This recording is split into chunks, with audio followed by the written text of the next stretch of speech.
Sitting here today, do you think that he was prepared to serve for another 4 years? I think he could have served for another 4 years. I just think he was not focused on the political challenge he had in 2024.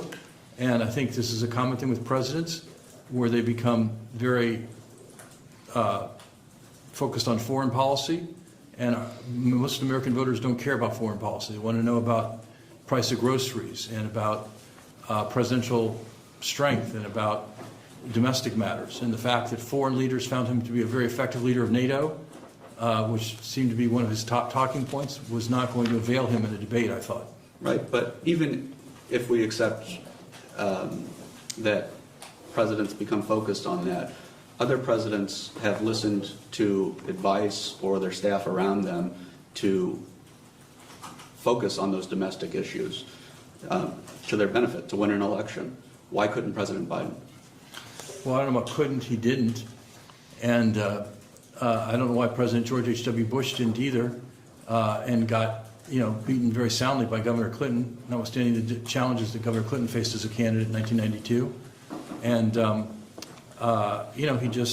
he was very focused on the war in Ukraine, and very focused on his relationship with NATO leaders, and he just wasn't making a effective case for his own candidacy. Did he think he was making an effective case? I believe he thought so, yes. I had earlier publicly criticized his economic messaging on the stump. And the year before, I had given remarks at an economic messaging conference where I said I thought the president was too focused on bridges. And his economic message was a lot about the infrastructure bill. I thought that was highly ineffective with voters who like bridges, but I don't think they love bridges. And so I'd said that publicly before, and continued to be focused on that at Camp David, that his economic message was way too focused on bridges. How many debate prep sessions, and if there were different kinds, let me know, but how many were there during the course of this week?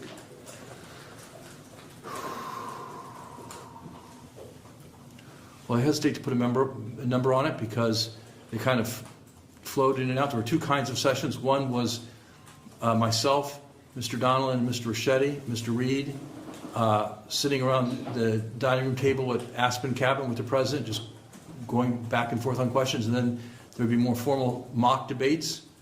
And as I recall, we did two of those mock debates in the theater room at Camp David with Mr. Bauer playing President Trump. What's up, everybody? Welcome back to the channel. Okay, so this man believes that Joe Biden could serve another 4 years.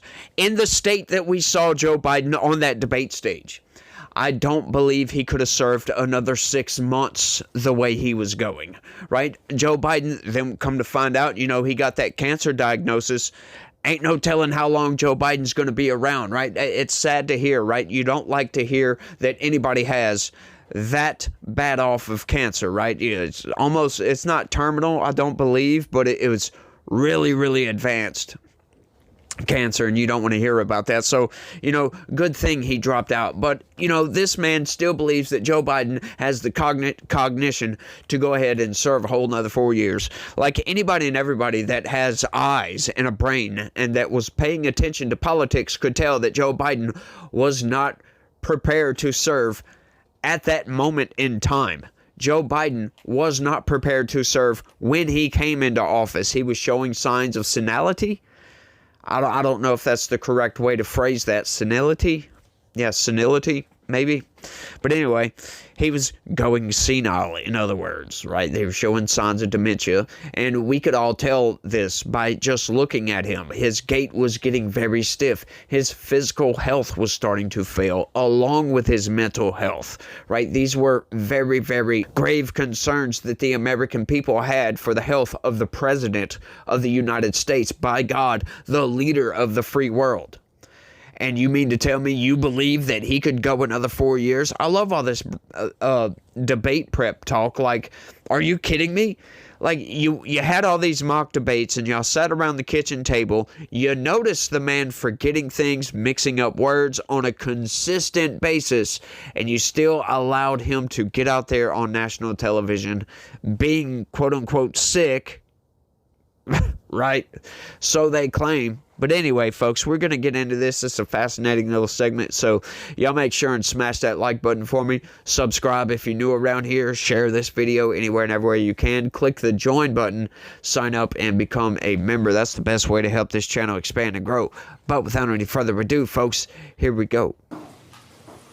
Did the president at one point announce that he needed some sun and go off to sit by the pool? Yes, the first day we were there, did some practice, and he said, look, I need some sun, I look pale, and so I'm going to go out and sit by the pool. He fell asleep? And yes, he fell asleep while sitting by the pool. Did you have to wake him up? I did not know. How long was he out by the pool? I don't know. Once I saw the president was asleep, I left Aspen cabin and went back to my cabin. Have you ever had to wake up President Biden? When I was White House Chief of Staff, I woke him up in the middle of the night several times to deal with global crises. Yes. During the day? No, never during the day. While you're taking a break, I just had a couple quick questions. Yes, sir, Congressman. Yes, please. Refresh my recollection, when did you leave as Chief of Staff again? February 7th, 2023. And from February 7th, 2023 till the debate time, how many times did you visit with President Biden personally where you were actually seeing him? Congressman, I hesitate to put a precise number on it because I don't want to be wrong, but I would say probably once a quarter, every 2 or 3 months I'd go over and see him. Did you see any derogation in his performance or his mental acuity from the time you left the Chief of Staff, let's say to the time you got to the debate prep?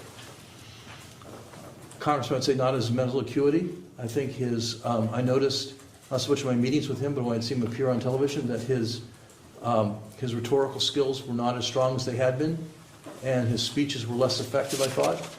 I think there was a combination of both delivery and message, in my opinion. But my personal conversation with him, I did not notice any diminution in his mental acuity. Thank you. How did the second big debate prep session go with President Biden? Well, it went better than the session that he ended and went out and took a nap. But still, he was skeptical that President Trump's attacks would get traction with the voters, and I was pushing him hard to talk about priorities for a second term, because my view is elections are always about the future, not rewards for past performance. It's just my political theory, and I don't think that's uniquely mine. I think that's a widespread theory in politics, and encouraged him to talk less about the number of jobs he had created and the bridges, and talk more about what he would do as president in a second term, and he reacted very negatively to that. How did he react? He said, I'm not going to make promises that I don't know if I can keep, depending on who's in Congress, and I'm just not going to do that. Do you think that was a wise political move? Obviously, I did not, because I was recommending the exact opposite.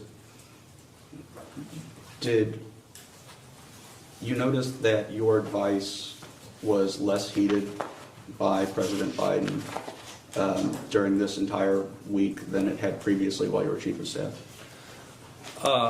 I don't know if I noticed it at the time, but I certainly think that's true now in retrospect. And perhaps it's because I was no longer his Chief of Staff. When I was Chief of Staff, I had daily interaction with the President. So, I think it's probably easier to be an effective advisor when you interact with someone daily than when you see him once every 3 months and then all of a sudden you're back. It was, I think it's hard to come back. This is roughly about a year and a half after you had left the Chief of Staff role, is that correct? Yes, roughly, yeah. How often in that interim would you have a conversation or see President Biden?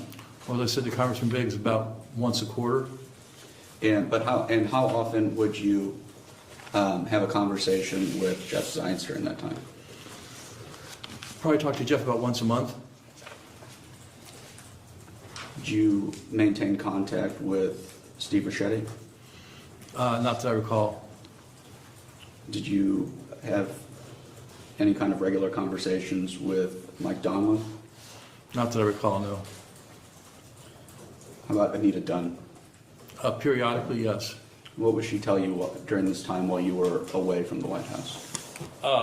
We would talk about the president's messaging and the strategy of the campaign and kind of the communication strategy of the campaign. And I would offer her my perspective. She'd offer her perspectives. We discussed it. I'd known Anita for a long time, going back to the 1980 U.S. Senate campaign in Indiana. So I'd known Anita for 40 years. And we talked about our views on the Biden campaign. Did you believe the Biden campaign was failing at messaging? I don't think I ever used the word failing, but I thought the messaging was not very effective. Why? Because as I said, I thought the messaging was too much about the president's accomplishments and not enough about the current issues in front of the country. Inflation was a big problem, and the president was talking a lot about bridges and jobs. And I don't think bridges and jobs was an answer to inflation, and I thought the president needed a more effective answer on inflation. Who do you think was giving him the advice to talk about bridges and jobs? I think that was the president's instinct. What I will say is, with all due respect to the members of the House in the room now, the president spent a long time in the Senate. I think members of Congress and the Senate get very focused on delivering for their districts and delivering for their states and get very enamored that I brought back this project and so on and so forth. And that's a common course of discourse in congressional and Senate campaigns. And I think that just was very hardwired into them. You said that you advised changing that message, and the president reacted negatively. Yes. What did he say to you? Well, as I said, he said, I'm not going to make promises I can't keep, depending on the makeup of the Congress. And I said, well, you have to tell people what you'll do with 4 more years, other than just the phrase, finish the job. Were there any conversations about, beyond that, about reluctance to talk about inflation or grocery prices? Were there any conversations that it could be attributed to his own policies? No, I did not believe that inflation was the result of President Biden's policies, and he did not believe that either. Did you talk to, during this time period that we're focusing on, between you leaving as chief of staff to returning to work on the campaign, did you speak with Anthony Bernal? Not that I recall, no. I mean, I might have encountered him at a social event at the White House, but not a meeting or anything like that. Do you like Mr. Bernal? Yes, I do. What was your relationship with Mr. Bernal while you were chief of staff? I had very little interaction with Mr. Bernal when I was chief of staff. Mr. Bernal had worked for Vice President Gore when I was Vice President Gore's chief of staff. And when President Biden got elected, I introduced Mr. Bernal to Dr. Biden, and then he'd become part of Vice President Biden's staff.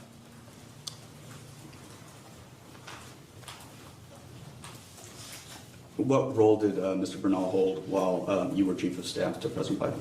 He was a senior advisor to the First Lady and worked in her office in the East Wing. Did Mr. Bernal ever recommend to you to hire or fire somebody in the White House or the administration at large? Not that I recall, no. Did you ever get the impression that other people in the White House were intimidated by Mr. Bernal? No, I did not.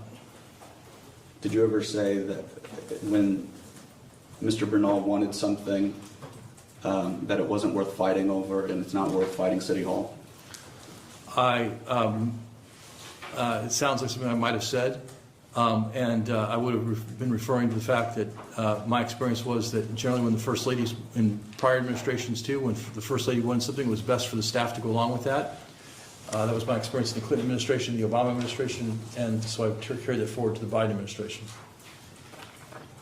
That was less about Mr. Bernal and more about the First Lady. But Mr. Bernal was the means by which the First Lady got what she wanted. Is that fair to say? Mr. Bernal often expressed the First Lady's point of view on things, yes. That was his role. Was it the First Lady's point of view, or was it Mr. Bernal's point of view? I understood it to be the First Lady's point of view. I simply love how these people just are keeping up the facade that Joe Biden was in charge the entire time, and that Joe Biden was he was there. He was a dynamo in the freaking background. Like, come on, dude. We all know that that is absolutely not true, and you are blatantly lying to everybody, right? But they got to keep up appearances, right? Because if they start spilling the beans about what they actually thought, what's going to happen with this? Like, what kind of charges can be brought against these people for keeping a senile old man as president, right? Showing their hand that they wanted to use the power of the president in their own positions to manipulate this guy because he's going senile and he doesn't know what's actually going on. And, oh, you're making all these recommendations to the president and he's not listening. Yeah, right. Come on, dude. Like, these people are just blatantly absurd. They are trying to absolve themselves of any wrongdoing whatsoever. And, you know, it's really tough. Like, the investigators have a really, really tough job right here to try to suss out what was actually going on with all these people, and did they actually push Joe Biden into places where he should not have been going. Like, we all can see that, right? We can all look at what Joe Biden was doing and how he was acting, how he was speaking, walking, everything, and see that he was going senile. But these people are keeping up this facade, and they're not lying about anything, right? Quote unquote, not lying. And I find it all very, very funny and very, very telling that these people are all in alignment with their story. And, you know, like Ron Klain in particular, you know, he's like letting it slip every once in a while that, you know, Joe Biden was forgetful. He's fallen asleep next to the pool in the middle of the freaking day. This dude is the president of the United States, right? We saw these videos where Joe Biden would sit at a ceremony and nod off. Like, come on, you're not fooling anybody with this, right? We can all see how much of a spineless coward that these people are, that they're not even taking responsibility for their own actions, right? Because what like, seriously, like I posed that question a minute ago, but what charges could come from this, keeping a senile old man as president? What charge is that? Some sort of negligence, maybe? Like, I don't understand what crime that would be, in other words. Because Joe Biden won fair and square. He was elected. You know, it really is incumbent upon the cabinet to invoke the 25th Amendment whenever they feel it's necessary. Maybe there's some sort of statute that follows that, you know, that states that if they don't, then, you know, you can charge them with such and such code or whatever. And I would like to learn what that is. I'm surprised I haven't looked that up or thought about that yet, because, you know, these people are keeping up appearances quite steadily, folks, and we can all see that they're blatantly lying. And I love how the investigators, they keep going back and forth from, like, irrelevant questions to pertinent questions, and just back and forth, kind of letting everything float and not pressing on them too much, not at any one point in time, right? They'll press them a little bit and then draw back. It's kind of weird. I'm not sure if that's a tactic that is used or if that's just how the questions are set up in this thing. I'm not exactly sure how that's going down, but, you know, we just found out recently, you know, about Arctic Frost, Operation Arctic Frost, the Biden administration spying on sitting U.S. senators, and now we find out that, hang on, they subpoenaed the phone records for Jim Jordan as well. We just found this out. So it's like, how many other people was Jack Smith going after? Like, it's wild. And they're trying to pawn this off as normal. Oh, the DOJ does this all the freaking time. Like, no, I'm sorry. That's not very normal. You don't go investigating one person and subpoena the records for totally just other people that have no relation to this other dude, right? They were investigating Donald Trump, and they're going to subpoena Jim Jordan, a congressman who's, sure, he's a Trump ally, but they're not like friends or anything like that. They happen to be on the same side. Like, same thing with all these senators. They're not friends with Donald Trump. They might call him a friend or whatever, but it's friends like, you know, somebody, and that's about it. You're on the same team, but you don't hang out with these people. So why would they subpoena these records? I find all this fascinating. You know, it's like I go back and I think about everything that happened during the Biden administration. And then I look at Joe Biden and I'm like, okay, so this guy clearly wasn't in charge. So who was calling the shots? Who was ordering all of these things to take place, right? Like, you know, we could tell Arctic Frost that was Jack Smith, but who authorized Jack Smith to do this? Oh, hang on, that was Merrick Garland. let's bring Merrick Garland in and see what he has to say about all this. Of course, he's a lawyer. He's going to have weasel words to get himself out of whatever trouble that he may be in. But, personally, I think people like Jen Psaki, Karine Jean-Pierre, the mouthpiece of the administration, these people need to be held to account. They were consistently lying on a daily basis to the American people about things that the Biden administration was doing. Like, they lied through omission. They blatantly lied to us about all kinds of different things, right? Like, take another situation where the Biden administration had backdoor access to social media platforms, and they were actually accessing these platforms and talking directly to moderators on these platforms, having them silence different people. You, as a matter of fact, maybe you were shadow banned, or you had a post deleted, or maybe you got a strike on your channel or something of that nature. Facebook, maybe you were, in Facebook jail for a little while for something you said. Maybe that had something to do with the Biden administration, because we come to learn that thousands upon thousands of people were essentially victims of the Biden administration's egregious attack on the First Amendment. This is why I always say, when I hear Democrats talking about the First Amendment, I get sick to my freaking stomach. It literally makes me sick these days because of what Joe Biden was doing with silencing voices. They just want to use language as a bludgeon to bludgeon you over the head. They want to use it as leverage, language as leverage over you to try to manipulate whatever they can manipulate, and use that language to manipulate you into thinking that the way that they do. That's what they want to do, folks. And they have goaded many, many people in the American population into thinking that the way that they do, right? And I phrase it that way on purpose, thinking in the way that they do, right? Because that's exactly what they're doing. I read news constantly, y'all. If y'all haven't seen my news videos, y'all should go check those out. They're highly enlightening. We basically break down and analyze the news story and figure out how we're being manipulated by corporate press news articles, because they are heavily manipulating everything. Like, I'll give you one instance right here, like one situation where the corporate press will use, it's a Trump-appointed judge. Well, hang on just a second. What does that mean? What is that meant to convey to you? Well, what that is meant to convey to you is that Trump put this person in place, right? He appointed this judge to the circuit. So, well, Trump is a Republican, so that must be a Republican that disagrees with Donald Trump. But hang on just a second. The people that recommend nominees to the federal circuit are senators exclusively, right? So, hang on. Let's back that up. Think about that for a second. You go take a blue state that has 2 Democratic senators. Who is going to recommend somebody to the federal circuit from that state? Oh, well, hang on. It's going to be a Democrat. That's why when they say Trump-appointed judge, they use that as leverage over you to try to convey a message, to try to tell you that this is a Republican, he's a conservative that disagrees or has struck down one of Donald Trump's policies, whatever it may be. That's just one instance, folks, of how they manipulate you through the news, using language as leverage over you to hold power over you. And that's wrong, folks. It's absolutely wrong. They skew facts. They skew everything, just about. Like, I've been reading news heavily for the past 2.5 years. And folks, it is bad. It really is. Every single news article is manipulated in some form or fashion. It's truly insane, y'all.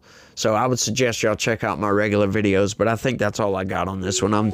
I done went off on some tangent, right? But you guys let me know what y'all think about all this down in the comment section. I find it fascinating, some of these answers and some of the questions even, because it's like, or I should say lack thereof, because there's not a whole hell of a lot of pushback. We get a little bit, but not enough, I think. So y'all let me know what y'all think. Y'all don't forget to smash that like button for me.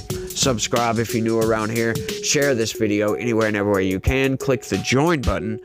Sign up and become a member. That's the best way to help this channel expand and grow. And folks, you guys remember that, God has a plan for everybody. He absolutely has a plan for everybody. So everything has its purpose. So anything that you may be going through, just think about it like this. You are going through this, whatever it is, for a reason. whether it's to give you life experience, whether it's to prepare you for what comes next, whatever that may be. God has a plan, and He puts you in a situation knowing that you can handle whatever comes your way. But you guys, y'all try to have a good day and stay logical. Peace.